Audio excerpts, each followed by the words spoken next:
Bienvenue dans ce nouvel épisode du Second Call, le podcast qui t'invite à prendre soin de toi, de ta spiritualité et à développer ta soif d'apprendre. Je suis Selma, la fondatrice de la librairie musulmane Sakin, et aujourd'hui on se retrouve pour parler d'un sujet fondamental en islam qui a une profondeur spirituelle immense, même s'il paraît très simple, et c'est al-istighfar, la demande de pardon à Allah. Un acte qui non seulement efface nos péchés, mais peut aussi débloquer des situations difficiles et apporter la baraka dans nos vies. Al-istighfar, c'est l'un des actes les plus simples à accomplir. Dire astaghfirullah, ça prend que quelques secondes, mais c'est une parole lourde de sens. Le prophète sallallahu alayhi wa sallam, malgré son statut de messager, donc sans péché, la meilleure personne sur terre, il demandait pardon à Allah 70 à 100 fois par jour. Il nous le dit dans le hadith, par Allah, je demande pardon à Allah et je me repens auprès de lui plus de 70 fois par jour. C'est un hadith rapporté par Muslim. Ce simple fait, il montre à quel point l'istighfar c'est central dans la vie d'un croyant. Subhanallah, si notre prophète sallallahu alayhi wa sallam, pur et protégé du péché, il ressentait le besoin de le faire autant, qu'en est-il de nous qui sommes des simples êtres humains, imparfaits et pécheurs? En plus de l'importance de demander pardon à Allah pour nos péchés, il faut savoir que ça débloque beaucoup de situations. Donc, si on traverse des épreuves de la vie, que ce soit des blocages financiers, des difficultés familiales ou des épreuves dans notre foi, al-istighfar, ça peut débloquer tout ça. Évidemment, je ne sors pas ça de nulle part, je ne l'invente pas, c'est écrit dans le Coran. Implorez le pardon de votre Seigneur et repentez-vous à lui pour qu'il envoie sur vous du ciel des pluies abondantes et qu'il ajoute force à votre force. Ça, c'est dans sourate Hud, et dans sourate Nuh, il nous dit « Implorez le pardon de votre Seigneur, car il est grand pardonneur, pour qu'il vous envoie du ciel des pluies abondantes et qu'il vous accorde beaucoup de biens et d'enfants. » Al-Istighfar, ça nous attire la miséricorde divine, sous forme de bienfaits matériels et spirituels. Donc vraiment, quand on cherche à débloquer une situation dans notre vie, peut-être que la solution réside dans l'istighfar et dans le retour sincère vers Allah. Ces versets, ils nous montrent que l'istighfar, c'est pas juste pour effacer nos péchés. Ça nous sert aussi dans ce bas monde. Ça peut nous apporter des richesses, une descendance pieuse, la baraka dans nos vies, etc. Et même dans des hadiths, on nous le dit, celui qui implore le pardon constamment, Allah lui donnera une issue à toute difficulté et pourvoira à ses besoins de là où il ne s'y attendait pas. J'aime trop ce hadith. C'est une promesse divine.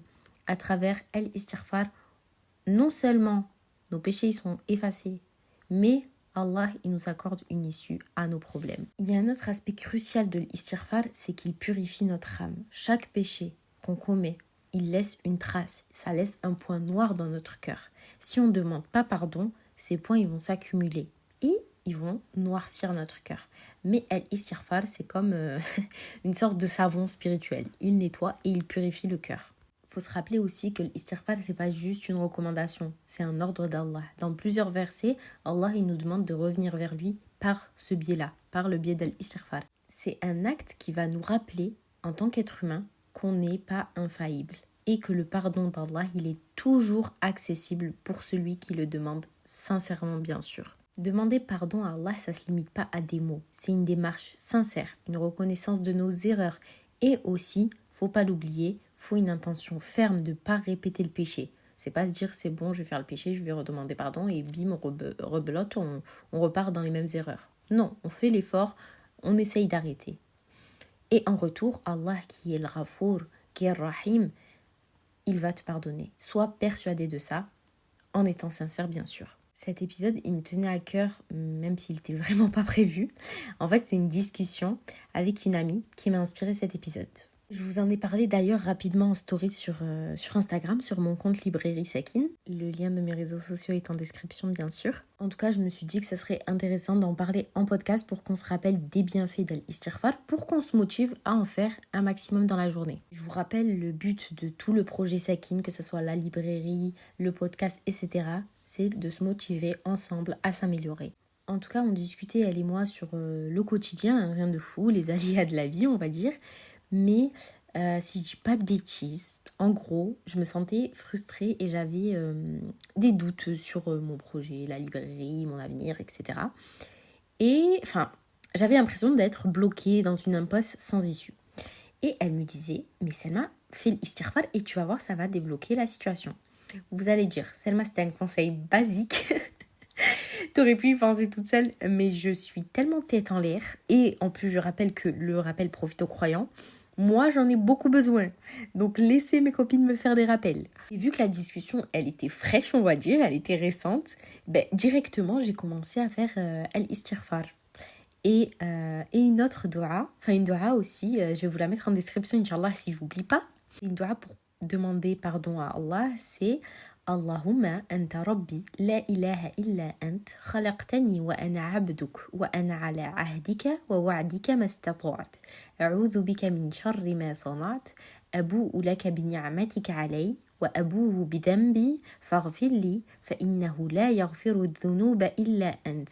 Le prophète sallallahu alayhi wa sallam, il nous a dit que ceci est la demande de pardon par excellence et que celui qui prononcera dans la journée cette formule avec conviction, puis mourra avant la nuit, sera parmi les gens du paradis. Et que celui qui la prononcera la nuit avec conviction, puis mourra avant l'aube, sera aussi parmi les gens du paradis. Et c'est un hadith rapporté par Bukhari. Je vous promets, avec al-istighfar plus cette dua, le lendemain, Ouais, j'allais dire 24 heures. Non, vraiment, le lendemain, les portes ont commencé à s'ouvrir, entre guillemets. Il y avait des solutions qui sont apparues et j'aurais pas cru aussi facilement. Vous allez dire, non mais t'abuses, ça veut dire que c'était pas un truc de fou. Mais je vous promets que si. Waouh, l'argumentation, super. Bravo, Selma.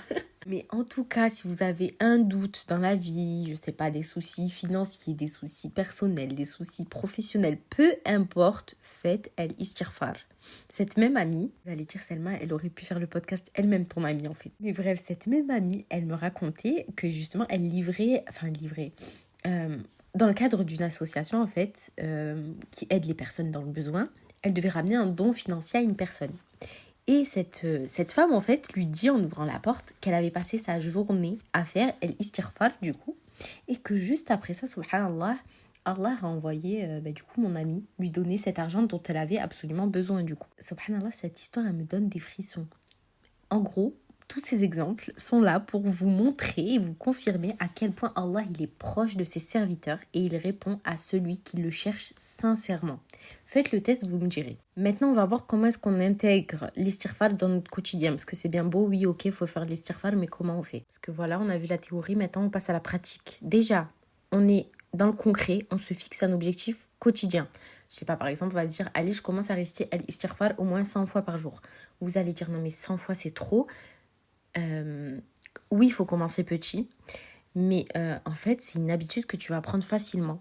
Tu vas intégrer, je sais pas, lors de tes déplacements, après une prière, etc. Au début, ça semble énorme 100, mais en vrai, c'est pas long. Chronométrez-vous si vous voulez, mais en vrai, c'est pas long. Ensuite, évidemment, n'oublie pas, on place son intention. On met une bonne intention. Il suffit pas de réciter mécaniquement. L'essentiel, c'est de le faire avec la conscience déjà et la sincérité. Tu prends quelques instants pour réfléchir à ce que tu demandes réellement à Allah. Quel péché tu regrettes en fait? Et parce que déjà le pardon, il commence par le regret du péché. Si tu fais un péché et tu dis ça va, c'est rien, il y a un problème. Donc quel péché tu as commis et tu regrettes? Ensuite, tu vas associer l'istighfar à d'autres actes. Par exemple, après la prière, je me pose et je fais tant d'istighfar. Ou après avoir lu le Coran. Ou dans les transports, avant de dormir. En fait, tu vas prendre quelques minutes pour demander pardon à Allah dans ta journée. Ça prend que quelques minutes, c'est pas long. Et tu peux le faire en plus en même temps qu'une autre action. Je sais pas, tu fais la vaisselle, tu fais ton ménage, tu es dans les transports. C'est des actions que tu dois faire dans tous les cas. Donc pour gagner du temps, tu peux le faire simultanément. Et aussi, petit détail, si tu le fais avec un tasbih ou je sais pas comment ça s'appelle, les nouveaux gadgets là, pour compter le nombre de adhkar et istighfar qu'on fait, ce tasbih ou cet objet, garde-le toujours sur toi pour que ça devienne un automatisme et que tu le fasses dès que tu as un moment. Donc l'istighfar, c'est bien plus qu'une simple parole. C'est un retour vers Allah, c'est une purification de l'âme et une clé qui ouvre les portes de la miséricorde divine. Si tu traverses des épreuves ou si tu cherches à améliorer ta relation avec Allah, commence par ça. Commence par demander pardon, intègre l'istighfar dans ton quotidien, fais dua pour qu'Allah il te facilite aussi. Et après ça, regarde comment les portes, elles vont s'ouvrir, Inch'Allah. Même en fait, tu vas te sentir mieux. Donc c'est important de se créer une routine autour de cet acte magnifique Et je t'invite aussi à le partager autour de toi pour un maximum de hasanat et pour vous motiver en groupe. Par exemple, moi du coup, c'est avec mon ami que je me suis motivée. Mais toi, tu peux te motiver avec tes amis aussi ou avec tes proches. Voilà, c'est tout pour aujourd'hui. Si cet épisode t'a plu, n'hésite pas à le partager et à me laisser une note de 5 étoiles sur ta plateforme d'écoute. Ça m'aiderait énormément à faire découvrir ce podcast à d'autres personnes qui pourraient en bénéficier. À très bientôt pour un nouvel épisode du Second Call. Salam alaikum.